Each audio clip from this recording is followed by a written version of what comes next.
Hello बच्चों, कैसे हैं आप। आशा करती हूँ आप सभी अच्छे होंगे, स्वस्थ होंगे।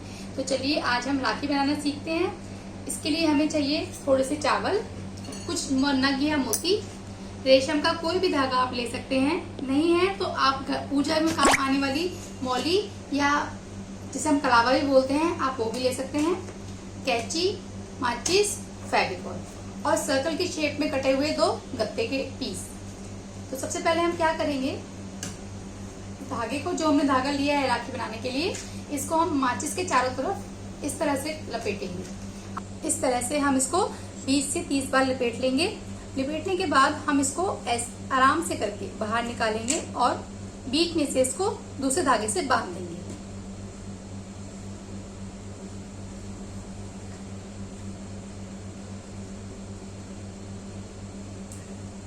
इस तरह से हम इसको बांध देंगे और पीछे की साइड से भी हम इसको 2 बार अच्छे से बांध देंगे।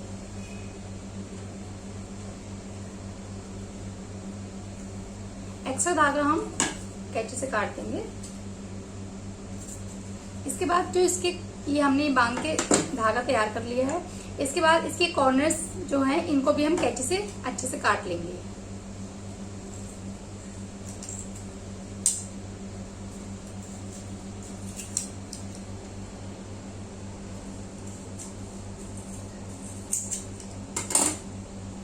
ये देखिए, इसे काटने के बाद कुछ ही इस तरह से हो जाएगा। अभी भी ये इक्वल नहीं है तो आप इसको कैंची की मदद से गोल शेप में जो ये एक्स्ट्रा धागा है इसको काट लेंगे।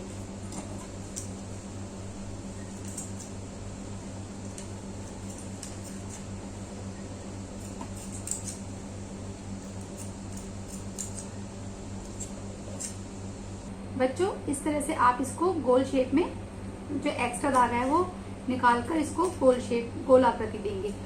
इसके बाद आप इसको थोड़ा सा कंघे की मदद से इस तरह से थोड़ा सा इसको धागे को सीधा कर सकते हैं ताकि इसकी शेप और अच्छी लगे। ये हमारी थोड़ी सी राखी का तैयार हो गया है। अब हम क्या करेंगे, जो सर्कल हमने गत्ते की शेप में लिए थे इसको इसके बीच में फेविकॉल की मदद से पेस्ट कर देंगे। आप चाहें तो किसी भी रंग का गत्ता ले सकते हैं, सफेद भी या फिर किसी भी रंग का आप इसे भी पेस्ट कर सकते हैं।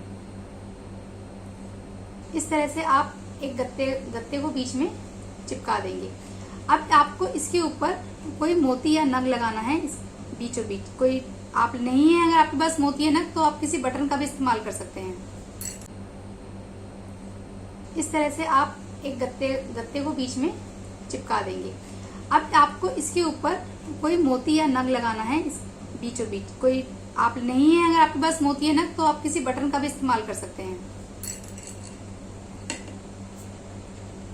फेविकॉल की मदद से ही आप इसमें कोई नग या मोती इसके सेंटर में इस तरह से चिपका देंगे।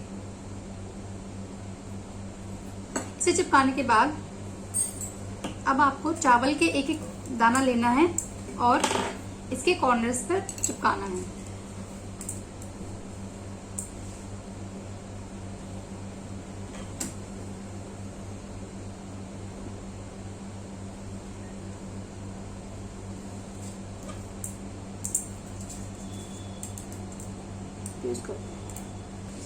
चावल लगाएंगे और इस तरह से इसको डिजाइन बनाएंगे।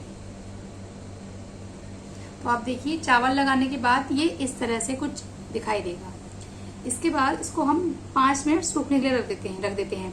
तब तक हम इसके नीचे बांधने के लिए रेशम का धागा तैयार करते हैं। अगर आपके पास धागा बना हुआ है कुछ इस तरह का तो आप बना बनाया भी यूज कर सकते हैं, या आपको फ्रेंडशिप बैंड में जो मार्केट में मिलते हैं उसमें भी धागा मिल सकता है। इसके अलावा अगर आपके पास बना हुआ धागा नहीं है तो आप इसी धागे से घर पर भी खुद धागा बना सकते हैं। इसके लिए आपको ये मौली का धागा ये 3 बराबर हिस्सों में बांटना है और यहाँ पर एक टेप की मदद से चिपका लेंगे। इसके बाद ये तीनों धागों को हम जिस तरह चोटी गूंथते हैं उस तरह से गूंथते हुए लेकर जाएंगे। ये आपको ज्यादा टाइट नहीं रखना है, ढीला ढीला ही आपको ये गूंथना है। इस तरह से इसको गूंथ लेंगे और इस तरफ गांठ लगा देंगे। इसके बाद हम ये टेप हटाएंगे और दूसरी साइड भी इसके गांठ लगा देंगे, जिससे ये जो हमने गूंथा है ये खुले ना और हमारा धागा बनकर तैयार हो जाए। इस तरह से हम दोनों किनारों पर गांठ लगा देंगे और थोड़ा सा इसको कॉर्नर से कट कर देंगे, जिससे ये इसका एक्स्ट्रा धागा निकल जाएगा। इस तरह से अगर आपके पास धागा नहीं है तो आप घर पर इस तरह से ये धागा बनकर तैयार हो गया है। अब दूसरा सर्कल भी हमें फेविकॉल की मदद से इसके बैक साइड में इसको पेस्ट कर देंगे। बस अभी आपकी राखी बनकर तैयार है। इस धागे को हम इस सर्कल के ऊपर ही इस तरह से सेंटर में चिपका देंगे। थोड़ा सा टाइम इसको सूखने के लिए देंगे और थोड़ी देर बाद आप देखेंगे ये आपकी सुंदर सी राखी बनकर कुछ इस तरह आपको दिखेगी। मैंने एक और राखी बनाई थी जो इसी तरह से है, इसमें मैंने दूसरा रेशम का धागा तैयार किया है। तो देखिए इस तरह से आप घर पर आसानी से राखी खुद अपने हाथों से बना सकते हैं और राखी का त्यौहार मना सकते हैं। Thank you.